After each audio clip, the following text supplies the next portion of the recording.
8 million stories in the naked city. And chances are you can only keep up with a fraction of them during your hectic day. Give us a few minutes then to bring you up to speed on what New Yorkers are talking about. This is The Debrief. And good morning, everyone. Coming off a holiday weekend. You know, in our newscast, we try as often as possible to include what we used to call it man on the street interviews. Now we've become more politically correct, people on the street. So we hear from people as they react to various stories. Well, we'd like to do what we do from time to time here on The Debrief, and that's have another episode of our Facebook 4. This enables us to invite some of our Facebook fans, those who like us on Facebook, to come on and have an extended period of time to talk so we hear from the people. So here we are. Let me introduce them, tell you a little bit about them. John Lee, right here. John Lee is 61 years old, but he says quite immature for his age and youthful looking, John, I would say. He has a son who's in 8th grade. You can talk about trying to... The daughter. Oh, the daughter. Sorry about that. And very vibrant in the Irish community, so we're going to talk to John. John and I used to know each other from the Belmont Stakes way back then. Okay. Then we have Margaret Ellen Thompson-Marshall. Oh, thanks. Margaret's 57, doesn't look a day over 27. She's lived in the city lived in our area for about 29 years, originally from Plainview, New York. You're from Ronkonkoma, and you have your own small business, and you wrote a book, Margaret, which was what? Yes, I did. Body, Mind, and Mouth, Life's Eating Connection. Okay, we're going to talk a little bit about that. Jesse Lewis Jr., welcome, buddy. Hi, how you doing? Born in New Haven, Connecticut. You know, I was born in Connecticut as well. John's 56. You live here, an avid sports fan, and celebrating the birth barely a month ago of your first grandchild, right, Jesse? Jesse Lewis IV. Jesse Lewis IV, we like it. And then last but certainly not least in our world is Olivia Vezas. Full disclosure, Olivia's our intern who helped put together this panel. And we thought, you know what, we've got to have another demographic represented here.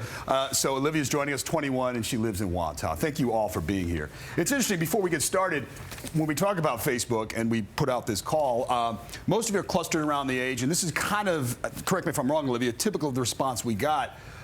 How do you guys utilize Facebook? You know, I've heard from I teach a college class, and they're like, no, we're past that. But how do you utilize Facebook, John? I use it socially for fun, but also it's a great, I'm in communication, so it's a great way to, amplify the message. And also it kind of helps people, learn what you're all about and create some circles around your interests with those other people. Margaret, how do you use it? Well, certainly I'm going to put pictures of this show on my Facebook page today. But I use it, I have two pages. I have a business page and I have a personal page. I see. And I use it, what I love about it is that you really get to know people on what's important to them that you maybe don't get to see all of the time. And you really get to an insight into their personalities and their likes. Jesse, and were you slow to come to Facebook, or have you always been on board with it? I was basically slow to come to it. I guess, being my age, you hear that, Facebook is always for young people and they're doing certain things. But, once I got into it, connected with people that I went to high school with, people I went to college with. So now it's more or less, a fun thing to do, just staying connected with people I used to know, and we used to, hang out back in the day and things of that nature. All right. Well, Olivia, we're not putting pressure on you, but tell us how Facebook fits. I mean, obviously you help manage our page here for The Debrief. You're still on it, obviously. What's the perception of it in your age group? I think it's really just about socializing. That's what it started as, a social network. And I mean, now in our age group, I think we also use it a lot to get our news. People don't have time to watch the news, so Twitter and Facebook are really how we get, people are like, oh, something happened, and that's how you see from the status. That's how you learn about things. But among all the social media out there, or these sites, Instagram and Twitter, where does Facebook fall now? It falls a little differently in your age group than it did maybe a few years ago? Or it depends on the user? I think it depends on the users, but I think really socializing is the big thing. So it's still part of certainly your world. I feel like if I were to deactivate it, I feel like I'd be missing out on a lot of things because everyone is so connected on it. People post pictures all the time, what they're doing, and if you're away from that, you feel like you're not contributing to your social circle, your friends and everything. All right. Well, an interesting thing she said, too, that's where they get their news from. And I was talking to my college class, and it's interesting there. And then another discussion about, well, how balanced is that news and what's being put out there. All right, let's talk about some of the issues. We gather here at the end of a holiday weekend. There was a lot of discussion about the stores opening up early. There's always Black Friday. Then they were talking about Brown Thursday. What are your thoughts on that and overall the commercialization of the season? Good thing, bad thing? Margaret, we'll start with you. Well, I happen to love the holiday season. I just love, it's all about family to me. And I honestly have never shopped on Black Friday. I've never gone to the stores on Thanksgiving. I know I have clients who do. But I do my Christmas shopping year round. I would rather see something during the year on a vacation or or somewhere that makes me think of somebody, and I'll buy it then, and then I'll save it for Christmas. So I've always done that, and when my kids were little, I waited to the last minute, because whatever the biggest commercial was on, that's what they wanted, and so I would buy that at that time. But I Christmas shop year-round. Fair game, Jesse, to just kind of make the stores open and available to consumers? Well, I can see where the consumer may want to, but I'm a traditionalist. Close on Thanksgiving, it's a time for your family to spend together. You know, you can make money another day. Like Margaret, I've never shopped on Black Friday. I've only been to one sale in my life and got trampled, and I said I'll never go to another sale again. Which goes to show the interest of the people there. What do you think, Olivia? I've honestly never shopped on Black Friday either, Right. believe it or not. But I think really like how much of a difference a couple of hours make. Just let the day be a day off and go the next day. A lot of stores already used to open at 12. Really got to open 4 hours earlier. It really doesn't make a difference. John, somebody said to me it's unfair to the employees to have them on the actual holiday. Yeah, Although others just happy to work, get hours. I don't know. You know, I used to work at the New York Racing Association. Absolutely. Aqueduct Racetrack was open on Thanksgiving, and it was a nice event for people to kind of get out, go to a few races before going home for their lunch. But very tough on employees. And when you start spinning this out, where stores are opening at 4 in the morning, it's kind of an arms race. Everybody's trying to get earlier and earlier, get those dollars faster. It's kind of maybe we're hitting a point of no return. Okay, all right, good. Let's talk about some of the issues that have been out there in the public discourse. We've just come off a mayoral race here in New York, and even though if you don't live in the city, most people kind of tend to pay attention to what happens here. And one of the narratives, of course, was this tale of two cities, this growing divide between the haves and the have-nots. Political inclinations aside, though, in your world, in your realm, is that a legitimate concept, or do you think that was just exploited for political gain? Jesse, I'll start with you. It's a legitimate concept. I mean, you know, where I work at, you know, you can see the difference, people who have and people who don't have. And I don't see where people who have can contribute a little bit more for the people who don't have. I mean, why not? If a rising tide's supposed to float all boats, well, why isn't this boat floating?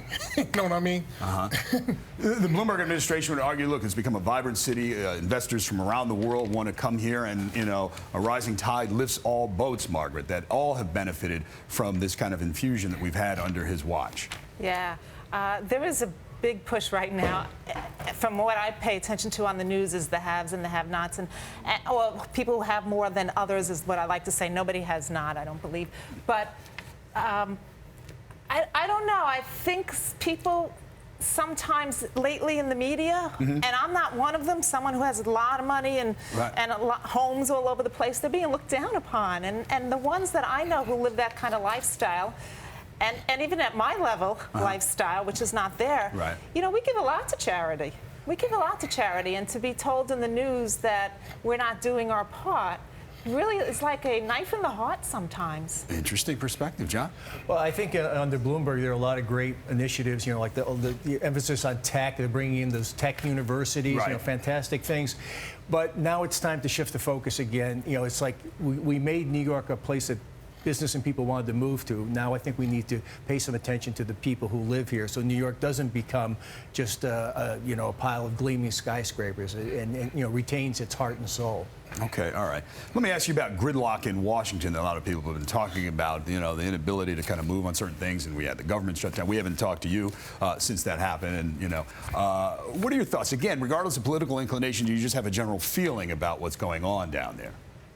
John? Well, I think they've gotten entrenched to the extremes. You know, the extremes within the parties are dominating the agenda. They figured out how to make their small numbers have a very outsized impact, and they're very happy just to kind of keep things from happening instead of making things happen. We've got a lot more to talk about, so stay with us here. Our Facebook 4, happy to have them here as we close out this holiday weekend.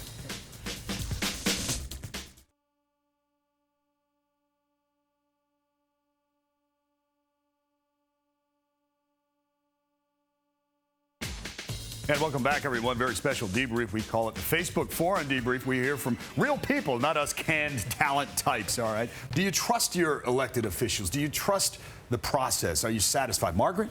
I think I have voted in many elections, Right. but I trust the process. I don't know if I trust all of the elected officials, and I don't think that we ever really get to know them because they just tell us, we don't know what we don't know. Yeah. So sometimes things come out later and you think, So, it kind of puts a bad spin on many of them. Jesse, you look at public opinion polls, and their view of Congress is lower than it has been in recent decades. Their view of the president even has taken a hit.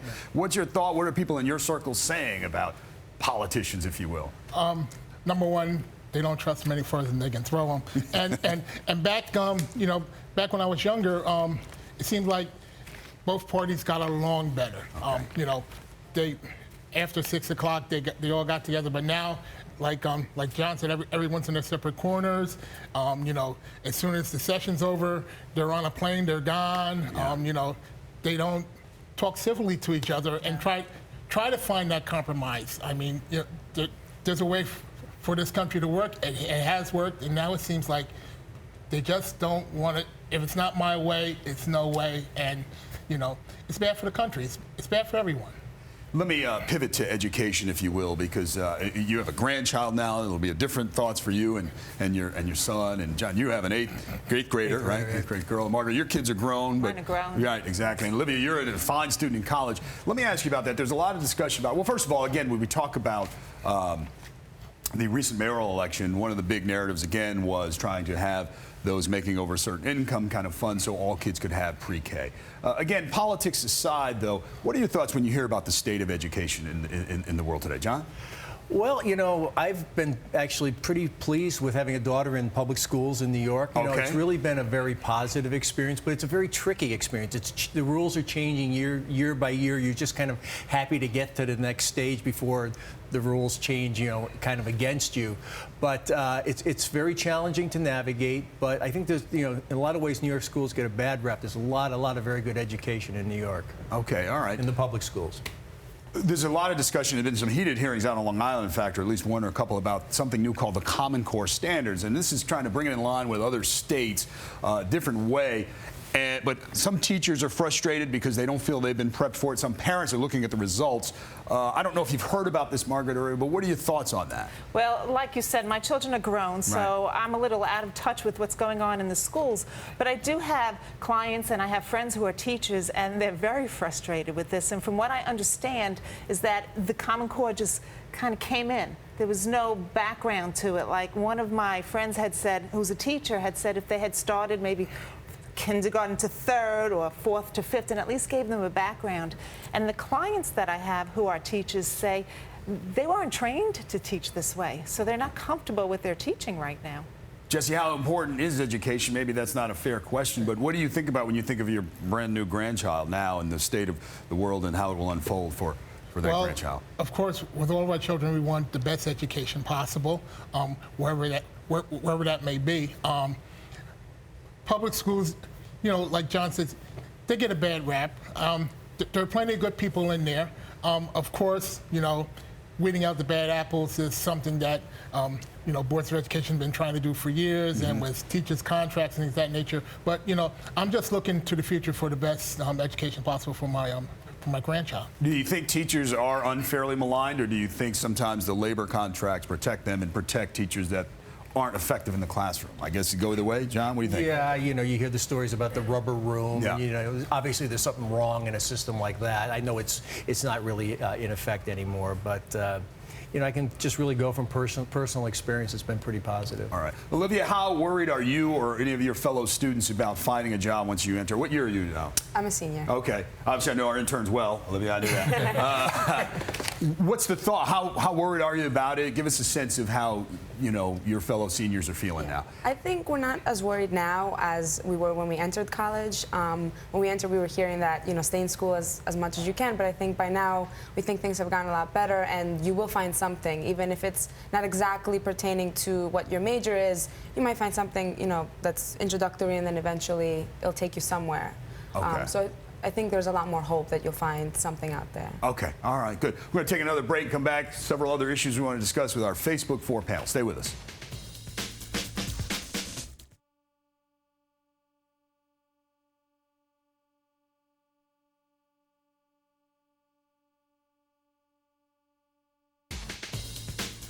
Welcome back. We're talking to our